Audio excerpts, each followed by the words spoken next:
Mr. President, this is to express my all-out support. Senate Resolution number 659, authored by our distinguished, soft-spoken, and but strong-willed Deputy Minority Floor Leader, Senator Risa Ontiveros. A decade ago, the Philippines initiated arbitration proceedings against China. In January of 2013, our country hailed China, a nation with land area 30 times larger and far mightier military prowess to court. This action demonstrated the Philippine government's desire to clarify maritime jurisdiction and entitlements under the United Nations Convention on the Law of the Sea, or UNCLOS. After 3 years, July 12, 2016, we achieved a historic legal victory, one that invalidated China's nine-dash line and rejected its expansive maritime claims. This triumph was hailed around the world as proof that when international law is on your side, even the mightiest nations can be held accountable. However, 7 years later, the harassment, aggressive tactics, and the continuous presence of Chinese marine vessels within our exclusive economic zone, as well as their apparent creeping invasion of our our territory, persist unabated. During my recent visit to Pagasa Island, not far from the shore, we saw a fleet of Chinese vessels.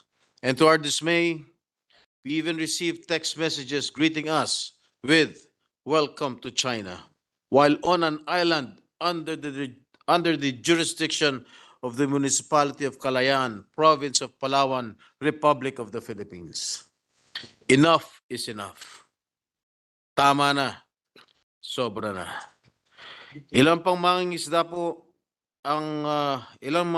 pa po ang matatakot at magdadalawang isip na maglayag sa sarili nating karagatan para makapaghanap buhay. Ilang magigiting na kawal ng Philippine Coast Guard pa ang hintay natin mabulag o magkaroon ng kapansanan habang nagpapatrolya sa ating teritoryo dahil sa pambubuli ng China.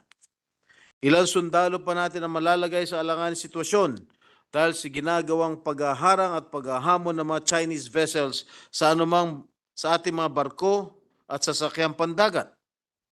Malinaw na malinaw mula sa mga binitawang salita ng kanilang mga matataas na opisyal at sa ginagawang pagkilos ng Chinese militia, hindi kinikilala at nirerespeto ng China ang naging desisyon sa The Hague.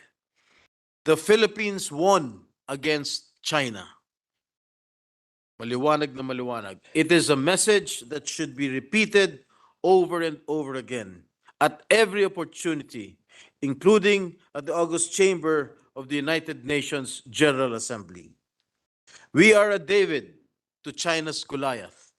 We must seek the support of the international community to rally behind our cause for a rules-based international order, one that is not dictated by swords or guns, but is won through respect for laws and sovereignty. It is in our best interest to follow through on the earlier pronouncement of former President Rodrigo Duterte when he invoked the arbitration ruling in his first ever address to the UN General Assembly in 2020, wherein he asserted that it is now part of international law beyond compromise and beyond the reach of passing governments to dilute, diminish, or abandon, and that we firmly reject attempts to undermine it. And he also emphasized what the victory stands for: the triumph of reason over rashness, of law over disorder, of amity over ambition. Sundan po natin ang naunang positibong hakbang ng nakarang administrasyon na ipaalala sa iba't ibang bansa at igiit ang kahalagan ng arbitral ruling sa pagtiyak ng kapayapaan at seguridad sa rehiyon. In solidarity with Senator Ontiveros, I cross political party lines and stand for our national interest. I join her in fervently calling on the community of nations to stop the harassment and bullying in the West Philippine Sea and to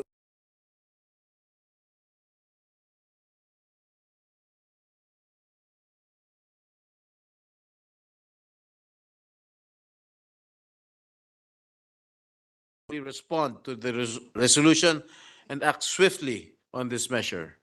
Maraming salamat po, Ginoong Pangulo. Thank you very much to our Chairman of the Committee on National Defense, Senator Jinggoy Estrada.